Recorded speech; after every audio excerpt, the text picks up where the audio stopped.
In the psychology department of Cornell University, preserved in a glass jar filled with formaldehyde, sits one of the most notorious brains in American criminal history. At 1,073 cubic centimeters, it belonged to a man who could speak 8 languages fluently, translate ancient Greek texts, and formulate complex theories about human linguistics. Yet this same brilliant mind orchestrated brutal murders that shocked 19th century America. The brain belonged to Edward Howard Rulloff, teacher, doctor, inventor, philologist, and killer. For decades, authorities across New York State struggled to understand how such intellectual brilliance could coexist with such calculated evil. Tonight, we uncover the chilling truth behind the man newspapers called the Genius Killer, a story of academic ambition funded by blood, where the pursuit of knowledge became an obsession that justified murder. Before we continue with the story of Edward Rulloff and his reign of terror across New York's Finger Lakes region, make sure to subscribe to our channel and hit that notification bell. We upload new dark mysteries every week, and we'd love to know where you're listening from. Drop a comment telling us your state or city. The case of Edward Rulloff would forever change how Americans viewed the criminal mind, proving that evil could wear the mask of scholarly respectability and that genius itself could become a weapon of destruction. The year was 1842, and the rolling hills of central New York were alive with opportunity and transformation. The Erie Canal had turned sleepy farming communities into bustling trade centers, while the Second Great Awakening had filled the region with religious fervor and social reform movements. Education was becoming the pathway to prosperity in this new America, and small towns competed to attract learned men who could elevate their cultural standing. It was into this landscape of hope and progress that a young man named Edward Rulloff arrived in the village of Dryden, just east of Ithaca. To the locals, he seemed like a gift from Providence itself. Rulloff was 23 years old, tall and distinguished-looking, with a commanding presence that immediately set him apart from the rough canal workers and farmers who typically passed through town. His dark hair was meticulously groomed, his clothing neat and scholarly, and his piercing dark eyes seemed to hold depths of knowledge that impressed everyone he met. When he spoke, it was with the cultured accent of an educated gentleman, his voice carrying the authority of someone accustomed to being heard and respected. The residents of Dryden had rarely encountered anyone with such apparent erudition. Rulloff claimed extensive knowledge of botany and medicine, could recite passages in Latin, Greek, and German with fluid precision, and seemed equally comfortable discussing philosophy, literature, and the emerging sciences. When he began delivering lectures on phrenology, the popular pseudoscience of reading character through skull measurements, the townspeople gathered in amazement at his apparent mastery of this fashionable field of study. But beneath this impressive exterior lay secrets that would have horrified his admirers. Born John Edward Howard Rulloffson near St. John, New Brunswick, around 1819 or 1820, he had already lived a double life before crossing into the United States. His father, Rulloff Rulloffson, had been a Danish immigrant who achieved some prosperity as a justice of the peace, but the family's fortunes had declined after his death in 1827.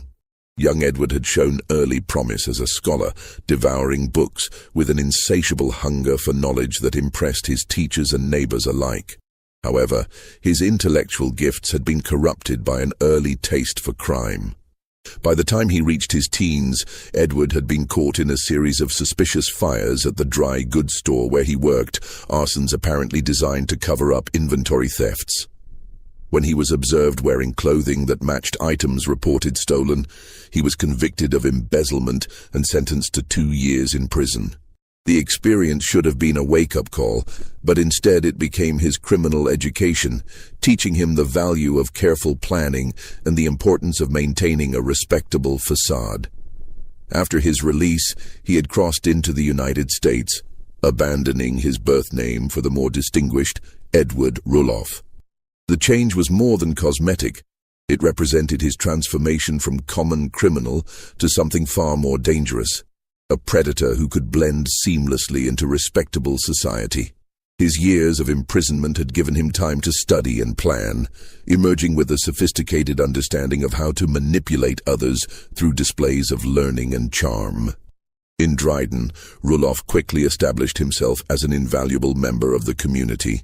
He found employment as a clerk in the local drugstore, where his apparent knowledge of botanical medicines impressed both his employer and customers. His learning seemed boundless. He could discuss the latest philosophical works from Europe, analyze political developments with insight, and demonstrate practical knowledge of everything from photography to carpentry. The community, starved for intellectual stimulation in their rural setting, embraced him with an enthusiasm that fed his growing sense of superiority. His reputation grew rapidly through the region. Farmers consulted him about their crops, local politicians sought his advice on matters of governance, and prominent families invited him to dinner parties where his conversation was the evening's entertainment. Soon the community offered him the position of headmaster at their local school, a role that would give him not only respectability, but access to young minds he could influence and potentially corrupt. Among his pupils was 17-year-old Harriet Shutt, daughter of one of the area's most respected farming families. Harriet was considered a rare beauty, even in a region known for its handsome women. Tall and slender, with long, light brown hair that caught the sunlight, pale skin that spoke of genteel upbringing, and hazel eyes that sparkled with intelligence and gentle humor. She possessed the kind of refined mannerisms and educated speech that marked her as gentry in this rural community, having been fortunate enough to receive more education than most young women of her time. The Shutt family had prospered through hard work and careful management of their substantial farm holdings. They were among the area's most prominent citizens, known for their generosity to neighbors and their active participation in community affairs. Harriet's father, John Shutt, was a man of considerable influence who took pride in his daughter's accomplishments and had high expectations for her future marriage. The family represented everything that was stable and respectable about rural American life in the 1840s. The attraction between teacher and student was immediate and intense, though it would prove to be built on the most dangerous foundation imaginable. Rulloff, despite his scholarly demeanor, possessed a magnetic charisma that drew people to him like moths to a flame. He could be utterly charming when it suited his purposes, weaving tales of his travels and studies that painted him as a man of the world who had seen wonders beyond the provincial horizons of central New York. For a young woman like Harriet, living within the comfortable but confining boundaries of rural society, he represented everything exotic and sophisticated that her sheltered life had never offered. But even in these early days of courtship, there were warning signs that those around them chose to ignore or rationalize away. Rulloff's temper, when provoked, could be frightening in its intensity and seemingly unpredictable in its triggers. He displayed an almost pathological jealousy whenever other men showed even innocent interest in Harriet, and his moods could shift from charming affability to cold, calculating rage in moments. The Shutt family, while impressed by his obvious learning and apparent prospects, harbored private doubts about their daughter's suitor that they found difficult to articulate. On December 31, 1843, as heavy snow blanketed the Finger Lakes region and families throughout central New York gathered for New Year's celebrations, Edward Rulloff and Harriet Shutt were united in marriage during a simple but well-attended ceremony at the Shutt family farm. The wedding should have been a joyous occasion marking the beginning of a promising union between two intelligent young people, but even on this day meant for celebration, Rulloff's true nature began to emerge in ways that should have terrified everyone present. The ceremony itself proceeded normally until the traditional moment when the minister, following time-honored custom, congratulated the bride with a gentle kiss on the cheek. In that instant, Rulloff's carefully maintained facade cracked, revealing the violent jealousy that would define their marriage. His face darkened with such fury that several wedding guests stepped back in alarm, and his eyes flashed with a rage so intense and unexpected that it cast a pall over the entire celebration. Here was a man flying into jealous fury over an innocent gesture from a clergyman, behavior that should have warned everyone present of the violence lurking beneath his scholarly exterior. The wedding guests, unsure how to interpret this disturbing outburst, chose to attribute it to wedding day nerves, or perhaps the stress of joining a prominent family. But Harriet herself had seen something in her new husband's eyes that chilled her to the bone, though she told herself it was merely the intensity of his love for her. The honeymoon period that followed was brief and troubled, marked by moments of passionate devotion interrupted by flashes of the same terrifying rage that had marked their wedding day. Within months of their marriage, Rulloff had convinced Harriet to move with him to the nearby village of Lansing, ostensibly to give them privacy to build their new life together, but really to isolate his young wife from her family's protective influence. The move represented more than a simple change of address. It was a calculated strategy to cut Harriet off from the support system that might have helped her escape the nightmare her marriage was becoming. In Lansing, Rulloff set up practice as a botanical physician, using his self-taught knowledge of herbs and medicines to treat local residents who had limited access to formally trained doctors. His reputation as a healer grew rapidly, and soon prominent families throughout the region were seeking his services for everything from common ailments to serious medical emergencies. He charged reasonable fees and seemed genuinely concerned for his patients' welfare, further cementing his reputation as a valuable member of the community. The young couple's modest home became a center of intellectual activity in the small village. Rulloff continued his scholarly pursuits, filling their rooms with books on subjects ranging from classical languages to natural philosophy. He spent hours each day reading and writing, working on what he claimed would be groundbreaking theories about the formation and evolution of human language. To observers, he appeared to be the ideal combination of practical healer and theoretical scholar, a man who could bridge the gap between ancient wisdom and modern learning. In April 1845, after more than a year of marriage, Harriet gave birth to a daughter they named Priscilla. The infant was healthy and beautiful, with her mother's delicate features and what appeared to be her father's intelligent eyes. For a brief time, the arrival of their child seemed to calm Rulloff's volatile nature and bring out genuinely tender qualities that few had suspected he possessed. He appeared devoted to both his wife and infant daughter, spending hours reading to them from his extensive library and discussing his ambitious plans for their family's future.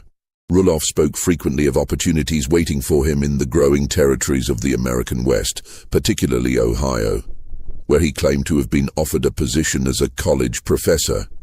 He painted vivid pictures of the life they could build there, away from the constraints and gossip of small-town New York, where his genius would finally receive the recognition it deserved. These dreams seemed reasonable to Harriet, who had grown accustomed to her husband's grandiose visions and believed in his exceptional abilities.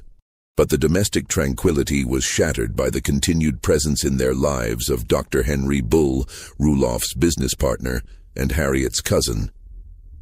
Bull was a genuine physician who had taken Rulloff under his wing to teach him botanical medicine, impressed by the younger man's apparent knowledge and dedication.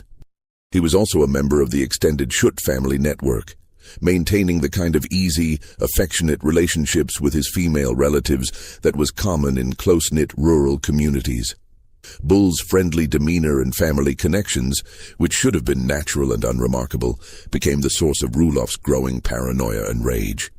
The doctor's habit of greeting Harriet with a kiss on the cheek, the same innocent gesture that had triggered Rulloff's wedding day outburst, drove him into paroxysms of jealous fury. He became convinced that his wife was having an affair with her cousin, despite the complete absence of any evidence to support his suspicions and the ridiculous nature of the accusation given their family relationship. As spring turned to summer in 1845, Rulloff's jealousy reached dangerous proportions. He began following Harriet whenever she left the house, questioning her about every conversation she had with other men, and flying into rages over imagined slights and perceived infidelities. The brilliant scholar who could discuss philosophy and literature with such eloquence became a monster of suspicion and violence within the walls of his own home. The crisis that would shatter multiple families began in May 1845, when tragedy struck the extended Shutt clan. Harriet's sister-in-law, the wife of her brother William, fell gravely ill shortly after giving birth to her second child. Both mother and infant were suffering from what appeared to be a serious infection, and the family naturally turned to their relative by marriage, who had established himself as a skilled healer. Rulloff agreed to treat them, preparing an herbal remedy using his botanical knowledge and administering it personally to both patients with apparent concern for their welfare. Within 48 hours of receiving Rulloff's treatment, both the young mother and her infant child were dead. While such deaths were tragically common in an era before modern medicine and antibiotics, the timing and circumstances struck some family members as suspicious.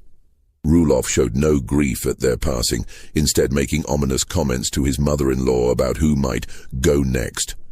Words that seemed less like expressions of sorrow and more like veiled threats.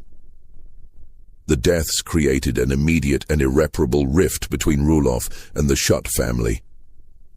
Whispers began to circulate about whether the supposed healer had actually hastened the deaths of his own relatives, though no one dared voice such accusations openly. The family's previous reservations about Rulloff crystallized into active suspicion and hostility, creating a pressure cooker atmosphere that would soon explode into violence. Feeling the weight of his in-laws' suspicion and increasingly desperate to escape the growing hostility around him, Rulloff became more determined than ever to convince Harriet to abandon her family and move to Ohio with him. He painted vivid pictures of the new life they could build in the West, where his genius would finally receive proper recognition, and where they could escape the small-minded gossips who failed to appreciate his exceptional gifts. But Harriet, still grieving the deaths of her sister-in-law and infant niece, was reluctant to leave her family during such a difficult time. The couple's arguments about their future became increasingly violent and frequent. Rulloff could not understand why his wife would choose loyalty to her family over devotion to him, and his frustration fed the paranoid conviction that she was being turned against him by relatives who had never truly accepted him. His jealousy, always simmering beneath the surface, now boiled over into open accusations of infidelity and betrayal. On the evening of June 22, 1844, as a summer thunderstorm rumbled across Cayuga Lake and lightning illuminated the darkening sky, Edward Rulloff committed the crime that would define his legacy and haunt central New York for generations. The humid air was thick with tension as another argument erupted between husband and wife in their small house in Lansing, this time about Rulloff's increasingly desperate demands that they leave immediately for Ohio. Harriet was in the kitchen, engaged in the mundane domestic task of crushing peppercorns with a heavy iron pestle, when her husband's rage finally reached its breaking point. He had been drinking, which always made his temper more volatile, and his accusations of infidelity had become more wild and specific. When Harriet laughed off his latest charges and firmly refused his demands to abandon her grieving family, something fundamental snapped in the scholar's brilliant but twisted mind. The sequence of events that followed would be recounted years later when Rulloff finally confessed to the crime, providing details that could only have come from someone who was present during those terrible moments. In the explosion of pure rage, fed by months of building resentment and paranoid jealousy, Rulloff snatched the iron pestle from his wife's hands and brought it down on her forehead with devastating force. The blow was delivered with such violence that Harriet collapsed instantly, blood streaming from the massive wound and pooling beneath her head on the kitchen floor. The sound of the impact and her falling body seemed to echo through the small house, followed by an eerie silence broken only by the rumble of thunder outside. Rulloff stood over his wife's body, watching as the life drained out of the woman he claimed to love, feeling no remorse but only a cold satisfaction that she would never defy him again. But his crime was not yet complete. As Harriet lay dying on the kitchen floor, their infant daughter Priscilla began to cry in her cradle, disturbed by the commotion and perhaps sensing that something terrible had happened to her mother. The sound of the baby's wailing seemed to pierce through Rulloff's rage. reminding him that he now had a witness to his crime, a witness who would someday grow old enough to remember and testify against him. With the same calculating coldness that had marked his academic pursuits, Rulloff made another terrible decision. Moving to his collection of botanical medicines, he prepared what he later described as a narcotic, likely a concentrated dose of the same plant-based poisons he had been using to treat patients throughout the region. The preparation of the fatal dose was done with the precision of a trained pharmacist, measuring and mixing ingredients with the same care he had once devoted to healing. Returning to the cradle where Priscilla continued to cry, Rulloff administered the poison with gentle hands, perhaps telling himself that he was simply putting the child to sleep. The baby's cries gradually weakened and then stopped entirely, leaving the house filled with the kind of terrible silence that would haunt anyone who had witnessed such evil. In the space of less than an hour, the brilliant scholar had destroyed his entire family, transforming from respected healer to cold-blooded killer. The disappearance of Harriet and Priscilla Rulloff in late June 1844 sent shockwaves through the close-knit community of Lansing and the surrounding Finger Lakes region. When concerned neighbors came calling the following day and found Rulloff alone in his house, his explanations raised immediate and profound suspicions that would only deepen with each passing hour.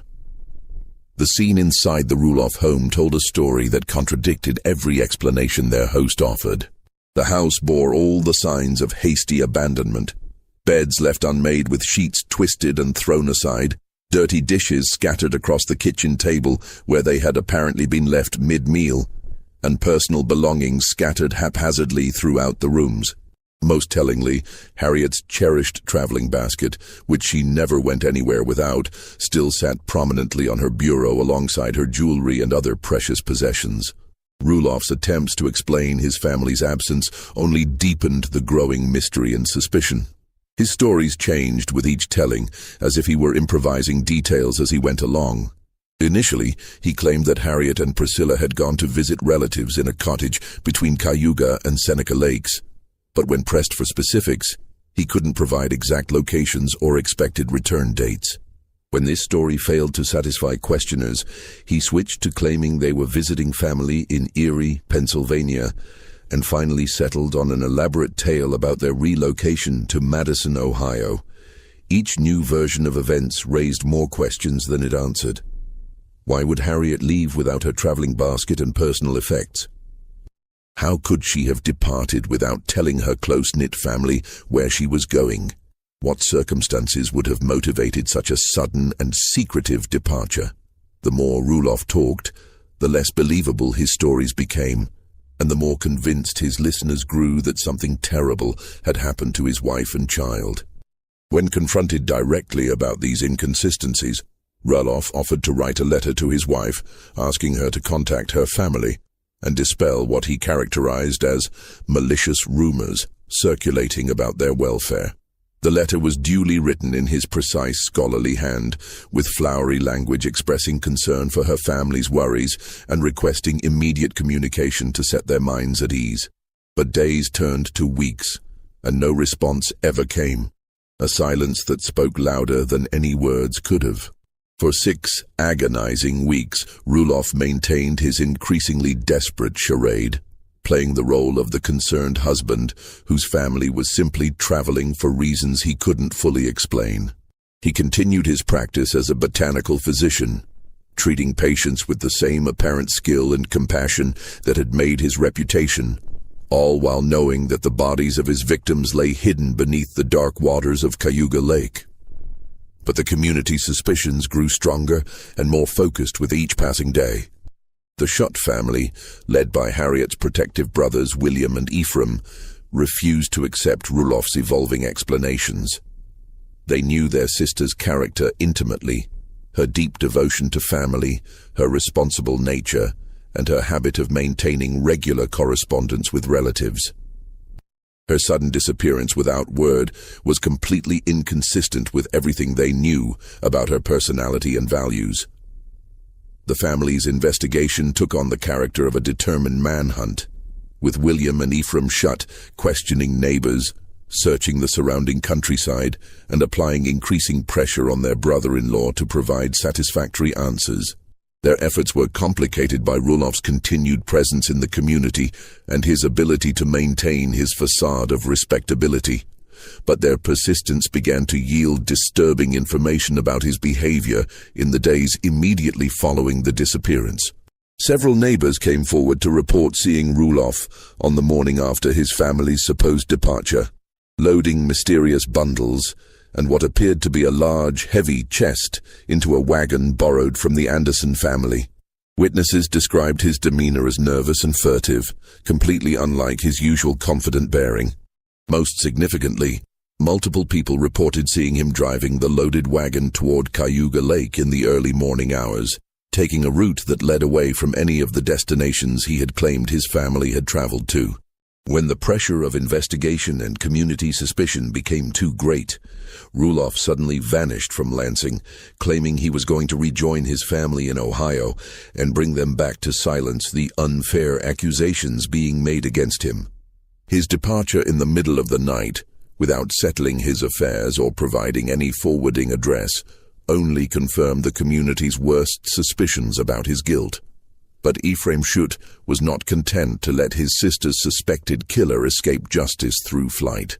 A man of considerable determination and physical courage, he mounted his buckboard and set off in pursuit, beginning a dramatic cross-state manhunt that would take him through multiple cities and railroad stations. The chase became a test of wills between a grieving brother seeking justice and a killer desperately trying to escape the consequences of his crimes. The pursuit reached its climax at a crowded train platform in Rochester, where Ephraim spotted Rulloff attempting to board a departing train bound for Buffalo and points west. In a scene that could have been lifted from the pages of a contemporary adventure novel, Rulloff attempted to disappear into the crowd of travelers, using his knowledge of human nature and crowd psychology to evade detection. But Ephraim's determination proved stronger than Rulloff's cunning, and after a thorough search of the train cars, he found the fugitive hiding in the rearmost compartment. Even when cornered, Rulloff maintained his composure and continued his deception with remarkable audacity. Rather than confessing or showing any sign of guilt, he expressed surprise and pleasure at encountering his brother-in-law, claiming that the meeting was fortuitous since he was indeed on his way to rejoin Harriet and Priscilla in Ohio. With characteristic boldness, he even suggested that Ephraim accompany him on the journey to see for himself that his sister and niece were safe and well. The two men traveled together in an atmosphere of barely concealed tension, with Ephraim watching his companion's every move while Rulloff maintained his performance as the innocent husband eager to reunite his family. They proceeded to Buffalo, where they spent an uncomfortable night at a hotel, each man knowing that the other was playing a dangerous game whose outcome could mean life or death. The next morning, as they made their way to the crowded docks to catch an early steamboat for Cleveland, Rulloff demonstrated the cunning that would serve him throughout his criminal career. Using the confusion and crowds of a busy port as cover, he managed to slip away from Ephraim's watchful eye, disappearing into the press of passengers boarding the steamboat. By the time Ephraim realized his quarry had escaped, Rulloff had vanished completely, leaving his brother-in-law alone and more convinced than ever that Harriet and Priscilla were dead. Back in Lansing, the community organized a systematic search for the missing women that represented one of the most thorough criminal investigations of its era. Cayuga Lake, the longest of the 11 glacial Finger Lakes in central New York, became the focus of their efforts based on witness reports of Rulloff's suspicious wagon journey. Teams of men worked in shifts, using hooks, nets, and primitive diving equipment to search the lake's murky depths for any trace of the bodies. The search was hampered by the lake's considerable depth and the unclear waters that could hide secrets for decades. Cayuga Lake extends for nearly 40 miles and reaches depths of over 400 feet in some areas, providing countless places where weighted bodies could rest undisturbed. Despite weeks of intensive searching that involved dozens of volunteers and considerable expense, no trace of Harriet or Priscilla was ever found. The investigation revealed increasingly disturbing details about Rulloff's behavior in the days following the murders. Witnesses described his strange alternation between apparent grief and almost cheerful indifference to his family's fate. Most damning was his apparent lack of genuine effort to locate his missing wife and child, behavior completely inconsistent with that of an innocent husband and father whose family had truly vanished under mysterious circumstances. Meanwhile, the brilliant scholar had not been idle during his months of freedom. Continuing his established pattern of reinvention and deception, he had made his way to Meadville, Pennsylvania, where he established himself under the alias James Nelson. Once again, his charisma and apparent learning opened doors that should have remained closed to a fugitive from justice, and he was soon accepted into the town's intellectual and social circles. In Meadville, Rulloff befriended a local inventor and businessman, convincing him to enter into a partnership that would have provided both financial security and social respectability. His new persona as James Nelson was so carefully crafted and convincing that he was actually offered a professorship at Jefferson College, a position that would have fulfilled his academic ambitions while providing perfect cover for his criminal past. But his dreams of respectability were shattered when Albert Jarvis, the young man whose family had befriended Rulloff during his time in Ithaca, wrote to inform him that both he and his mother had become convinced of Rulloff's innocence and were working to clear his name. The letter, meant as good news, actually served as a warning that law enforcement officials were closing in on his location and that his time as James Nelson was coming to an end. The wheels of justice, though slow in the 1840s, were inexorably closing in on Edward Rulloff. In 1845, nearly a year after Harriet and Priscilla's disappearance, he was finally tracked down by determined law enforcement officials and arrested on charges related to his family's disappearance. The legal proceedings that followed would span decades and reveal the true extent of his criminal genius, as well as the dangerous flaws in the American justice system that allowed such a predator to repeatedly escape punishment. The prosecution faced an almost impossible task in trying to convict Rulloff of murder. Without bodies, physical evidence, or eyewitnesses to the actual crimes, they were forced to build their case entirely on circumstantial evidence and suspicious behavior. The grand jury, recognizing the difficulty of proving murder beyond a reasonable doubt, chose instead to indict Rulloff on the lesser charge of kidnapping his wife, a decision that would have profound consequences for the pursuit of justice. Rulloff conducted his own defense with the skill and sophistication of a trained attorney, demonstrating legal knowledge that astonished court observers and frustrated prosecutors. His arguments focused relentlessly on the lack of physical evidence, the absence of bodies, and the entirely circumstantial nature of the case against him. He cited legal precedents with precision, constructed logical arguments that impressed even hostile observers, and cross-examined witnesses with a thoroughness that would have done credit to an experienced trial lawyer. Despite his legal brilliance, the jury was ultimately convinced of his guilt by the overwhelming weight of circumstantial evidence and the implausibility of his various explanations for his family's disappearance. In 1846, he was found guilty of kidnapping and sentenced to 10 years of hard labor at Auburn State Prison, one of New York's most notorious correctional facilities. Rather than breaking Rulloff's spirit or reforming his character, prison became his university and laboratory. He threw himself into academic pursuits with obsessive dedication, using his confinement to teach himself philology, the scientific study of language development and evolution. His cell was transformed into a scholar's study, filled with books on linguistics, classical languages, and comparative grammar that he somehow managed to acquire despite the restrictions of prison life. Rulloff's intellectual pursuits in prison were not merely academic exercises, but part of a grandiose plan to achieve the fame and recognition he believed his genius deserved. He developed what he considered to be revolutionary theories about the formation and evolution of human language, working on a comprehensive treatise he planned to title Method in the Formation of Language. He genuinely believed this work would establish him as one of the foremost linguistic scholars of his generation and earn him immortality in academic circles. His scholarly reputation within the prison grew to legendary proportions. He was consulted by guards and administrators on matters requiring education and intelligence, tutored fellow inmates in classical languages and mathematics, and even taught classes for visitors who came to witness the phenomenon of the criminal genius.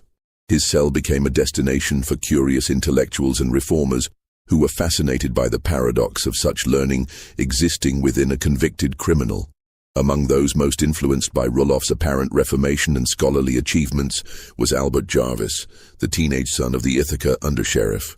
Jarvis, barely out of his teens but already fascinated by classical learning, became Rulloff's most devoted student, spending hours in his cell studying Greek and Latin under the tutelage of the imprisoned scholar. The relationship that developed between teacher and student would prove crucial to Rulloff's future escape attempts and criminal enterprises. When Rulloff was finally released in 1856, after serving his full 10-year sentence, he found Tompkins County authorities waiting with a new warrant, this time charging him directly with the murder of his wife, Harriet. His legal mind immediately grasped the implications and potential defenses, and he argued vigorously that this constituted double jeopardy, claiming he could not be tried twice for the same basic crime. The district attorney, perhaps recognizing the weakness of the double jeopardy argument or simply wanting to avoid a complex legal battle, made a tactical decision that would prove both clever and ultimately futile.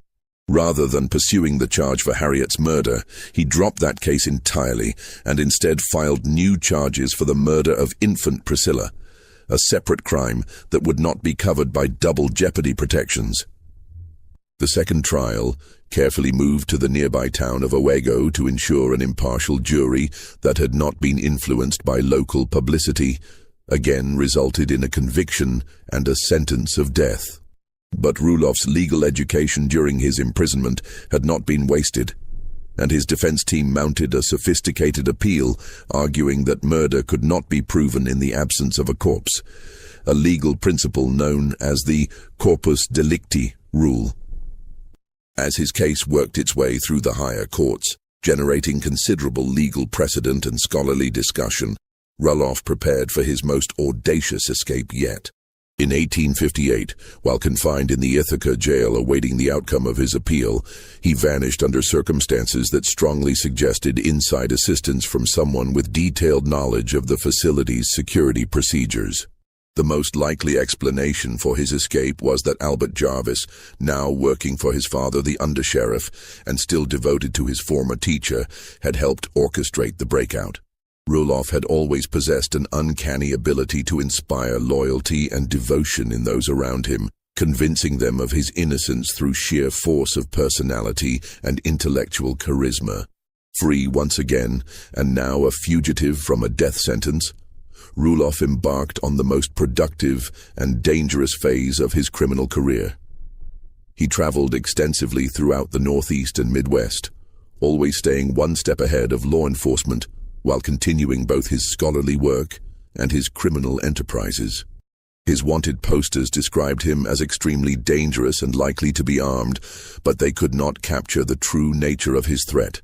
A brilliant mind, utterly without conscience, capable of inspiring trust even while planning betrayal. During these fugitive years, Rulloff perfected his techniques of deception and reinvention. Under various aliases, he worked as a teacher, photographer, inventor, carpet designer, and even photographer, always maintaining the facade of respectability while supporting himself through carefully planned thefts and frauds. His intellectual gifts continued to open doors that his criminal record would have kept closed, allowing him to infiltrate respectable society repeatedly. In 1861, his luck finally ran out when he was captured and returned to New York to face justice. This time, he was sentenced to 2.5 years in Sing Sing prison, the notorious maximum security facility that housed the state's most dangerous criminals. But even in this harsh environment, Rulloff managed to thrive, using his intellectual gifts to earn privileges and make valuable connections that would serve his future criminal enterprises. It was at Sing Sing that Rulloff met William T. Dexter, a professional burglar who would become his partner in the crimes that would ultimately seal his fate. Dexter was impressed by Rulloff's obvious intelligence and sophistication, recognizing that an alliance with such a brilliant criminal mind could be extremely profitable for both of them. Together with the still loyal Albert Jarvis, they formed a criminal gang that would terrorize the Northeast for nearly a decade. Their criminal methods were sophisticated for the era, focusing on high-end burglaries that targeted stores carrying expensive fabrics and luxury goods that could be easily transported and sold in distant markets. Rulloff's role was as the mastermind and planner, his superior intelligence allowing him to organize their operations with military precision, while his scholarly reputation provided perfect cover for their activities. Based primarily in Brooklyn, the gang operated throughout New York, New England, and Pennsylvania, building a reputation for professionalism and avoiding violence that made them particularly difficult for law enforcement to track. They lived comfortable lives between crimes, with Rulloff continuing his academic work and even attempting to gain recognition in legitimate scholarly circles. In 1869, Rulloff learned of the first convention of the American Philological Association, scheduled to be held in Poughkeepsie, and saw it as his golden opportunity to break into legitimate academic circles and gain the recognition he had craved for decades. Under the carefully crafted alias Professor Yuri Loriot, he submitted a manuscript detailing his revolutionary theory of language formation, a work he had been perfecting during his years of imprisonment and fugitive life. Rulloff's academic ambitions revealed the true depth of his megalomaniacal personality and his complete disconnect from reality. He genuinely believed that his linguistic theories would revolutionize the field and earn him immortality as one of history's great scholars. His manuscript, Method in the Formation of Language, represented years of obsessive work, and he was convinced it contained insights that would transform human understanding of communication and thought itself. To demonstrate his confidence in the work's value and his desperate need for both money and recognition, Rulloff announced his intention to auction the manuscript for the staggering sum of $500,000, a fortune that would be worth millions in today's currency. The astronomical asking price reflected not just his financial desperation, but his grandiose self-assessment and complete inability to gauge the real worth of his theories or the likelihood of academic acceptance. When the Philological Association not only rejected his manuscript but showed no interest whatsoever in his theories, Rulloff's fury was volcanic and transformative. The rejection by the very academic community he had spent decades trying to join pushed him over the edge from ambitious criminal to something far more dangerous. If the world would not recognize his genius voluntarily, he would force them to acknowledge it through increasingly bold and violent crimes. The rejection crystallized all of Rulloff's resentments and paranoid beliefs about society's failure to appreciate his exceptional gifts. His crimes after 1869 became more daring and brutal, as if he were challenging law enforcement to catch him, while simultaneously punishing a world that had failed to give him his due recognition. The brilliant scholar was transforming into something far more dangerous. A killer who felt the world owed him recognition for his superior intellect. It was during this period of escalating violence and desperation that Rulloff's true psychopathic nature became most clearly apparent to those who observed him closely. Modern psychiatrists, examining the historical records of his behavior and statements, have concluded that he displayed virtually every characteristic of clinical psychopathy as we understand it today. He showed no genuine remorse for his victims, possessed an inflated and grandiose sense of his own importance, demonstrated a complete lack of empathy for the suffering of others, and maintained an unshakable belief in his own superiority, despite overwhelming evidence to the contrary. Yet his charm and intellectual gifts allowed him to continue manipulating those around him with frightening ease. Even fellow criminals were drawn to his magnetic personality and convinced of his exceptional abilities. He could inspire loyalty, devotion, and even love in people who should have recognized him as a dangerous predator, demonstrating the sophisticated psychological manipulation skills that made him far more dangerous than ordinary criminals. As 1870 dawned, Rulloff was growing increasingly desperate on multiple fronts. His academic dreams had been publicly crushed by the very scholars whose recognition he had sought. His criminal enterprises were barely supporting him and his partners, and time was running short for him to achieve the recognition and immortality he believed he deserved. The combination of intellectual arrogance, criminal skill, and psychological instability was creating a perfect storm that would soon result in the crime that would finally bring him to justice. Albert Jarvis, still devoted to the man who had educated him in classical languages and convinced him of his exceptional genius, brought Rulloff word of what seemed like the perfect opportunity to solve their financial problems. The Halbert brothers' dry goods store in Binghamton had recently received a large and valuable shipment of expensive silks from New York City, exactly the kind of high-value, easily portable merchandise their gang had made their specialty.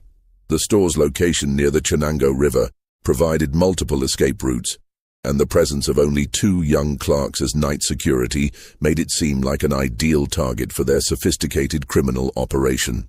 Jarvis had done careful reconnaissance of the building and its surroundings, timing the clerks' routines and identifying the best entry and exit points.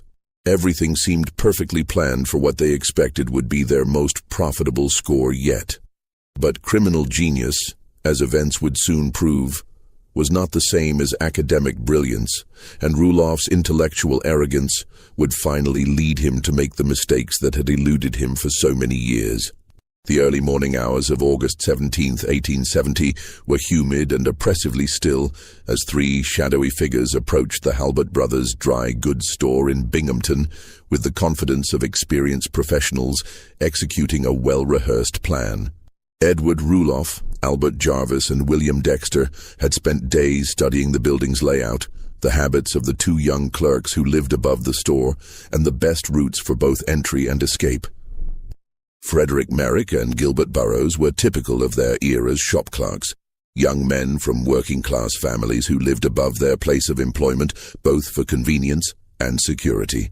The recent increase in commercial burglaries throughout central New York had made store owners increasingly nervous about protecting their valuable inventory, and the presence of live-in guards was considered essential protection against the sophisticated criminal gangs that were operating throughout the region. Neither young man was prepared for what was about to unfold, nor could they have imagined that they were about to confront one of the most dangerous criminal minds in American history. They had settled into their cots in the quarters above the store, trusting in their vigilance and the pistol that Merrick kept under his pillow to protect both themselves and their employer's valuable merchandise. The burglars' plan seemed foolproof, representing the culmination of decades of criminal experience and careful study of human psychology. They would enter through the rear of the building during the deepest part of the night, subdue the sleeping clerks with chloroform fumes that would render them unconscious without permanent harm, and make off with the most valuable silks before anyone could raise an alarm. Rulloff, the intellectual mastermind of the operation, had convinced himself that his superior planning and understanding of human nature would ensure their success. He had studied the building's architecture, timed the clerks' routines, and calculated escape routes with the same precision he had once applied to his linguistic theories. His partners trusted completely in his leadership, convinced that his genius made their operation virtually foolproof. Moving like ghosts through the darkened streets of Binghamton, the 3 men made their way to the rear of the building, where a basement entrance provided access to the store's interior. They had practiced this approach multiple times, and each man knew his role precisely. In the basement, they donned masks to conceal their identities and removed their shoes to muffle their footsteps on the wooden floors above. The chloroform was lit and allowed to burn, filling the basement air with its characteristic sickly sweet vapor that they hoped would rise through the building and render the sleeping clerks unconscious. Then, step by careful step, they began their ascent toward the quarters where Merrick and Burroughs lay sleeping, completely unaware that their lives were about to be changed forever. But even the most carefully laid plans can be undone by a single moment of carelessness, and Albert Jarvis, despite years of criminal experience and careful preparation, made the fatal error that would transform a simple burglary into a murder scene. In the darkness of the unfamiliar building, he stumbled over an unseen obstacle, perhaps a piece of furniture or a box of merchandise, sending a crash echoing through the structure that shattered the night's silence like a gunshot. The sound jolted both clerks instantly awake, their hearts pounding as they realized that the danger they had been hired to prevent was actually occurring. In the space of seconds, the carefully planned operation had descended into chaos, with 3 desperate criminals facing 2 determined young men who were prepared to fight for their lives and their employer's property. Frederick Merrick, displaying the kind of courage that would have made him a hero in any other circumstances, reacted with remarkable speed and determination. Grabbing the pistol he kept loaded under his pillow for exactly such emergencies, he aimed it at the fleeing figure of Rulloff and pulled the trigger. The weapon clicked but failed to discharge, a misfire that would ultimately cost the brave young clerk his life and seal Rulloff's fate as a killer rather than merely a thief.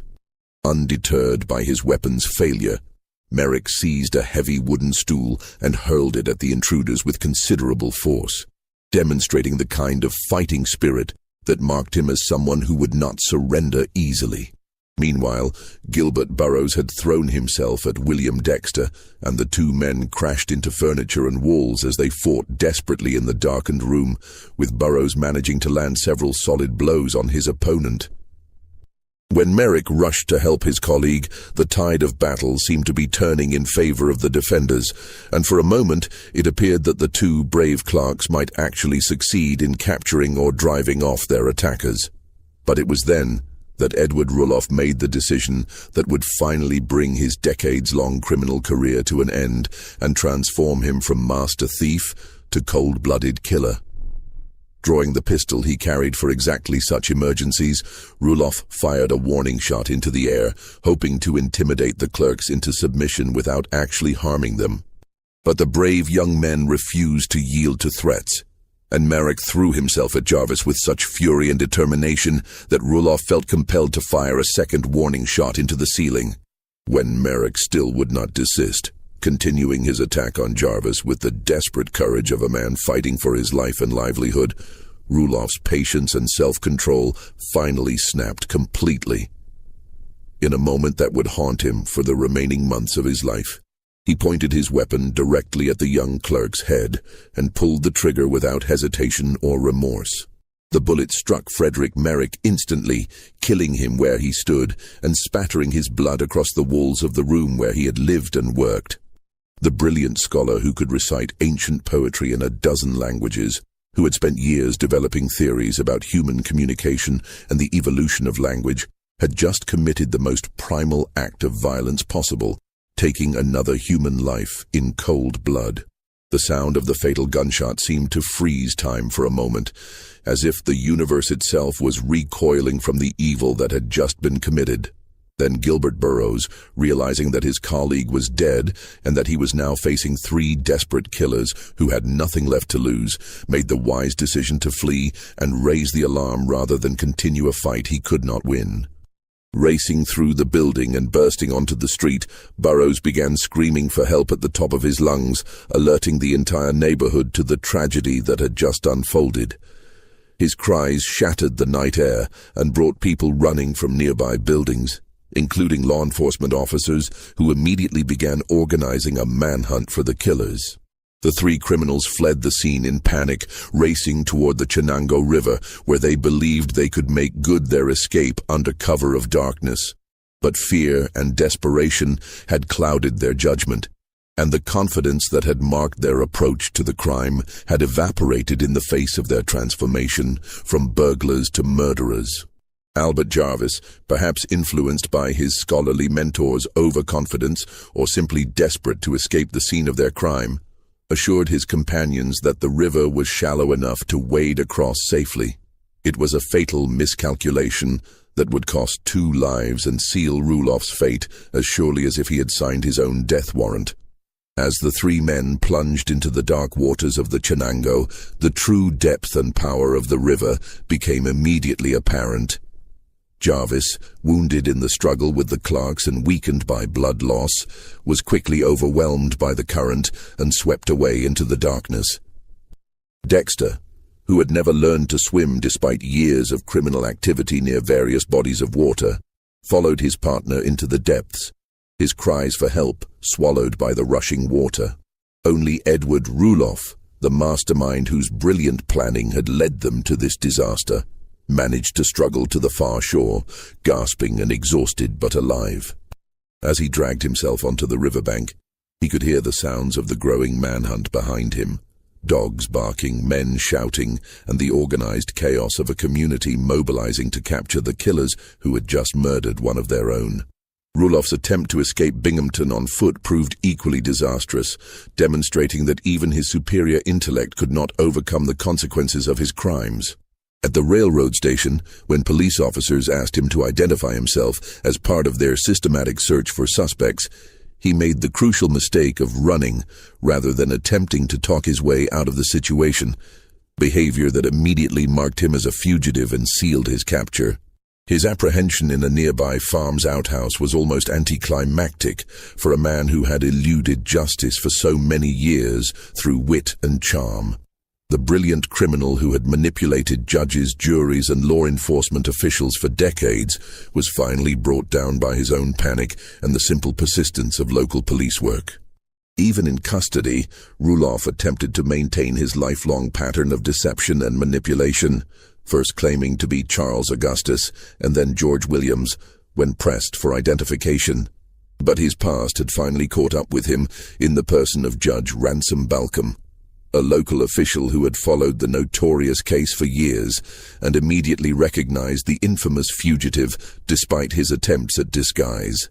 The judge's dramatic declaration, "You are Edward H. Rulloff. You murdered your wife and child in Lansing in 1845. Rang through the crowded police station like a thunderclap, finally connecting decades of unsolved crimes to the man who stood before them.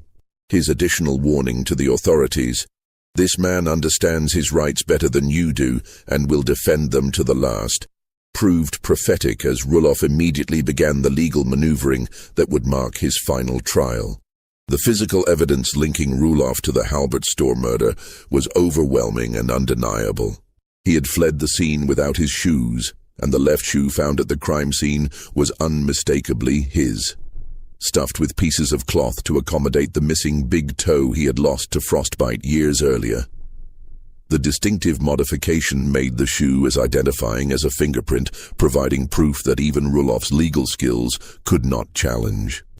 Documents found on the bodies of Jarvis and Dexter when they were recovered from the Chenango River led investigators to Rulloff's Brooklyn apartment, where they discovered a treasure trove of evidence documenting his double life as scholar and criminal. Maps, stolen goods, false identification papers, and academic manuscripts were found side by side, providing a complete picture of the complex man who had terrorized the Northeast for decades. The trial that began on January 4, 1871, became a sensation that attracted crowds of over 2,000 people daily to a courtroom built for half that number. Newspapers across the nation sent reporters to cover the proceedings, fascinated by the paradox of America's most intellectual killer and the questions his case raised about the nature of genius and evil. Once again, Rulloff conducted his own defense with the skill and sophistication that had impressed legal observers for decades, but this time the evidence was too strong and the crimes too clear for even his brilliant advocacy to overcome. The prosecution presented a methodical case linking him to the murder through physical evidence, eyewitness testimony, and his long history of criminal behavior. Even as he faced certain execution, Rulloff maintained the grandiose delusions that had driven his entire criminal career. He petitioned Governor John T. Hoffman to delay his execution until he could complete his linguistic theories, claiming that his work, Method in the Formation of Language, would benefit all humanity and that executing him would deprive the world of invaluable scientific insights. Some prominent figures, including newspaper editor Horace Greeley, actually supported this request, arguing that such a brilliant mind was too valuable to waste regardless of his crimes. Greeley wrote in the New York Tribune, "In the prison in Binghamton, there is a man awaiting death who is too curious an intellectual problem to be wasted on the gallows." Mark Twain, with characteristic wit and insight, satirized these clemency efforts in a letter to the Tribune, offering to provide a substitute criminal to be executed in Rulloff's place if it would preserve such valuable intellectual property for humanity. His mockery highlighted the absurdity of suggesting that intelligence should exempt anyone from the consequences of murder, but all appeals failed. And on March 3, 1871, Edward Howard Rulloff was sentenced to hang for the murder of Frederick Merrick. As he awaited execution, he finally confessed to murdering his wife Harriet, describing in chilling detail how he had struck her with the iron pestle in a fit of jealous rage. However, he never confessed to killing his daughter Priscilla, though he acknowledged giving her a narcotic to stop her crying. On May 18, 1871, before a bloodthirsty crowd of thousands of spectators who had traveled from across the region to witness the execution, Edward Howard Rulloff met his end at the gallows in what would be recorded as New York State's final public hanging. His final words, according to various accounts, were either, "Hurry it up, I want to be in hell in time for dinner," or simply, "I can't stand still," reflecting the complex mixture of bravado and terror that had marked his entire criminal career. Even in death, Rulloff's story continued to fascinate and horrify the public. Dr. Burt Wilder of Cornell University removed his brain within hours of the execution for scientific study, declaring it the second largest criminal brain on record at 1,673 cubic centimeters. The brain remains on display at Cornell's Wilder Brain Collection to this day, a macabre monument to one of America's most complex and dangerous killers.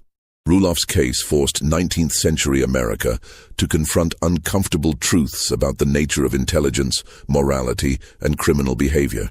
His story challenged prevailing beliefs that linked criminal behavior to low intelligence and social class, proving that evil could wear the mask of respectability and that intellectual brilliance was no guarantee of moral character. The case contributed significantly to the development of criminal psychology as a field of study, with Rulloff becoming one of the first American criminals to be systematically studied by scientists seeking to understand the relationship between brain structure and criminal behavior. His preserved brain was subjected to every test available to 19th-century science, but no physical abnormalities could explain the evil that had resided within it. Today, more than 150 years after his death, Edward Rulloff remains a subject of fascination for criminologists, historians, and true crime enthusiasts who continue to study his case for insights into the criminal mind. Modern psychologists examining his behavior and statements have concluded that he displayed virtually every characteristic of what we now understand as psychopathy, making him a textbook example of this dangerous personality disorder. His story prefigured many of the themes that would define modern understanding of serial killers and psychopaths: the charming facade that concealed murderous intent, the grandiose self-image that justified any action, the complete lack of empathy for victims, and the ability to manipulate others through displays of intelligence and charm. In many ways, he was America's first celebrity serial killer, a man whose crimes were overshadowed only by the terrifying brilliance of the mind that conceived them. The case of the genius killer serves as an eternal reminder that the most dangerous predators are often those who appear most civilized, and that the capacity for evil exists independently of intelligence, education, or social standing. Edward Rulloff's legacy is not the linguistic theories he believed would make him immortal, but rather the chilling demonstration that genius without conscience becomes a weapon capable of destroying innocent lives. What do you think of this story? Do you believe that exceptional intelligence should ever be considered as a factor in sparing a killer's life? Or does brilliance make such crimes even more inexcusable? Leave your comment below with your thoughts on the case of the genius killer and whether intellectual gifts should influence how we judge criminal behavior. If you enjoyed this tale of 19th century terror and want more stories like this, subscribe to our channel, hit the notification bell, and share this video with someone who loves dark historical mysteries. Until next time, remember that the most dangerous predators are often those who appear most civilized, and that true evil can hide behind even the most impressive intellectual achievements.